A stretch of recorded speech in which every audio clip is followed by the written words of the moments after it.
If you find a bent tree in the forest, you may have just stumbled upon a centuries-old secret.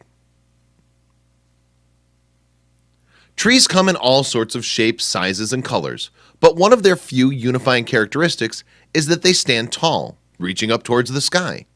If you look for long enough, though, you'll eventually come across trees with crooked trunks and weird kinks. And if you find one of these, then you may have chanced upon a long-forgotten secret. Dennis Downs grew up close to Lake Michigan, on the border of Illinois and Wisconsin. With a growing love of nature, he spent his childhood playing in the forests near his home. And here there were trees quite unlike any of the flora surrounding them. These trees were truly striking in their appearance. A few feet off the forest floor, they would each feature a kink in the trunk, a sharp right angle, so that the bole ran parallel with the ground beneath. There would then be another bend a few feet on, this time turning skywards once more. It was an odd sight indeed, and these trees stood out starkly from the others around them. Could it be possible that the trees were deformed by nature? Perhaps the elements had distorted the trees as saplings, contouring them into shapes in which they then remained for their entire lives. Most people have the same feeling, though. Such deformities simply can't be natural. Downs, for his part, was told something as a child that confirmed this notion that man had played a part in shaping the trees in this way. Specifically, it was said that Native Americans had created the trees thus to help navigate their way through the woods. And these stories stuck with Downs into his adult life. He wanted to know more. In his early 20s then, he started looking for evidence to back up the tales that he had heard while growing up.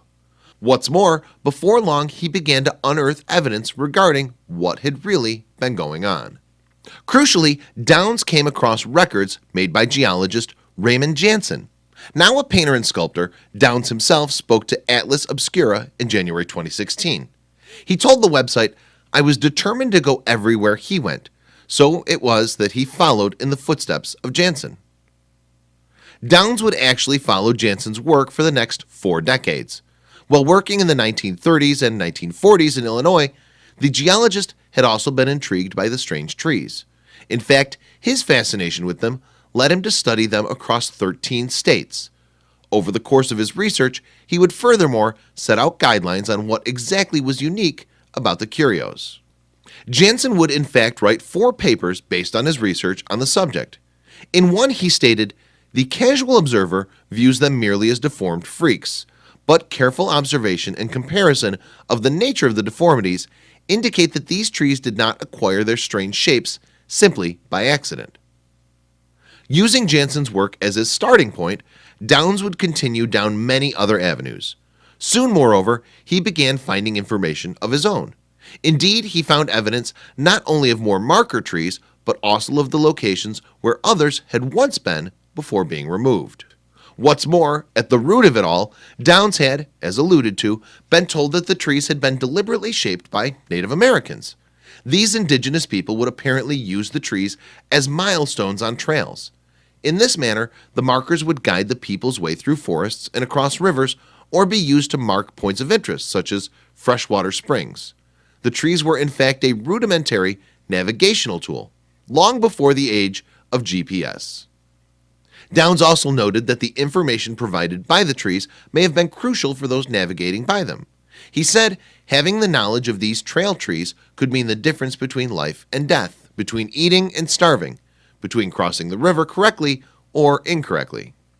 For Downs to set man-made marker trees apart from those disfigured by the forces of nature, though, they would have to fit certain criteria. Tangible visual characteristics would provide an obvious start.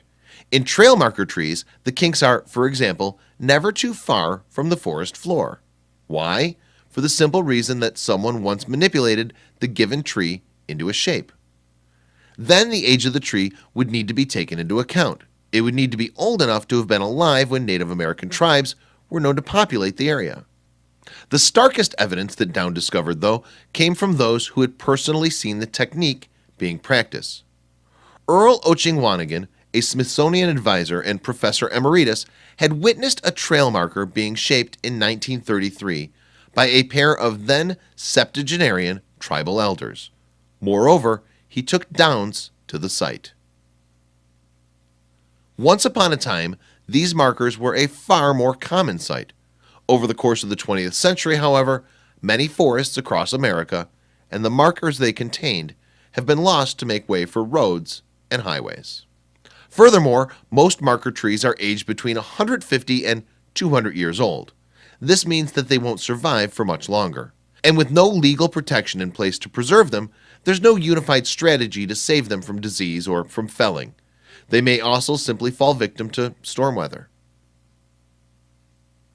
There are even those who don't believe in trail marker trees at all. Don Wells, president of the Mountain Stewards in Georgia, told Atlas Obscura, "There are still skeptics out there, mostly in the academic community, but I've talked to enough elders to convince me that I know what the truth is. I just ignore the skeptics." Meanwhile, the Trail Tree Project, run by Mountain Stewards, is actually in the process of documenting the marker trees before they're lost forever. It's built a database of nearly 2,000 of them across America. The organization has also released a documentary and a book featuring interviews with Native Americans explaining how their ancestors used the trees for navigation.